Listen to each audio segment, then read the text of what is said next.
जय Bhavani road परिसरामध्ये शनिवारी संध्याकाळी थरारक घटना घडली आहे।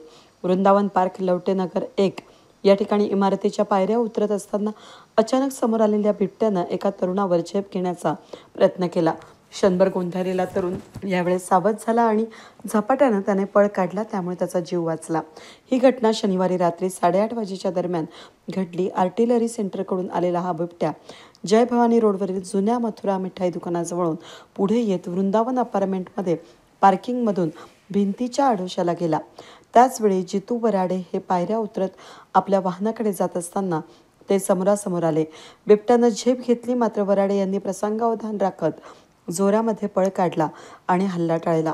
काही अंतरावर पाठलाग केल्यानंतर बिबट्या घटनास्थळावरून पसार झाला। या बिबट्याचं दर्शन यापूर्वीही झालंय।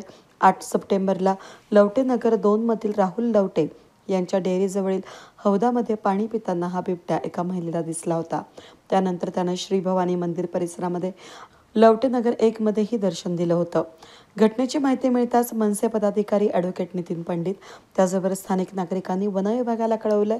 वन विभागाच्या अधिकारी आणि कर्मचाऱ्यांनी घटनास्थळी पाहणी करून या परिसरामध्ये पिंजरा लावण्यात आला आहे। या घटनेमुळे परिसरात भीतीचं वातावरण निर्माण झालं असून नागरिकांनी सावधगिरी बाळगावी आणि बिबट्याच्या हालचालींची माहिती तात्काळ वन विभागाला द्यावी असं आवाहन यावेळेस करण्यात आलंय। नमस्कार, मी ॲडव्होकेट नितीन पंडित, मनसे नाशिक शहर उपाध्यक्ष। काल लवटेनगर जय भवानी रोडला लागून साईश्रुत अपार्टमेंट या पार्किंगमध्ये काल एक बिबट्या दिसून आला आणि एका इसमावर हल्ला केला, पण तो बचावला। आणि तो हल्ला म्हणजे तो पळून गेल्यामुळे तो हल्ला झाला नाही, पण तो बचावला। आणि त्यामुळे पुन्हा प्रश्न असा उपस्थित होतोय की पिंजऱ्यांची मागणी आहे। आज वन विभागाने पिंजरा लावला, आम्ही काल त्यांच्याकडे मागणी केली, तर पिंजरा लावलेला आहे, पण यावर होणार नाही। पिंजरा फक्त लावून उपयोग होणार नाही, त्यावर तुम्हाला पेट्रोलिंग करावं लागेल, ट्रॅप कॅमेरा बसावा लागतील, लष्कर अधिकाऱ्यांशी बोलावं लागेल, त्यांना संगमताने त्यांना बसून ही लष्करची भिंत आहे ती मोठी करून, ती सेफ्टीसाठी ती मोठी करून तेव्हाच ते याच्यावरती उपाययोजना होईल।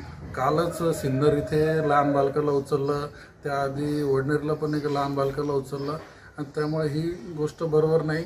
कारण की इथे दहशतीचं वातावरण पसरलं आहे। मॉर्निंग वॉकवाले सकाळी येत नाही, दुकानदार सकाळचे रात्रीचे दुकान लवकर बंद करतात, नंतर लहान मुलं आता बाहेर फिरू शकत नाही, त्यामुळे फार भीतीचं दहशतीचं वातावरण आहे। लवकर याच्यावरती उपाययोजना व्हावी, अन्यथा मोठी दुर्घटना होण्याचं जर टाळायचं असेल तर यांनी लवकर उपाययोजना केली पाहिजे। जय हिंद, जय महाराष्ट्र। वेद न्यूजसाठी प्रतिनिधी अनिल गुंजाळ, नाशिक रोड।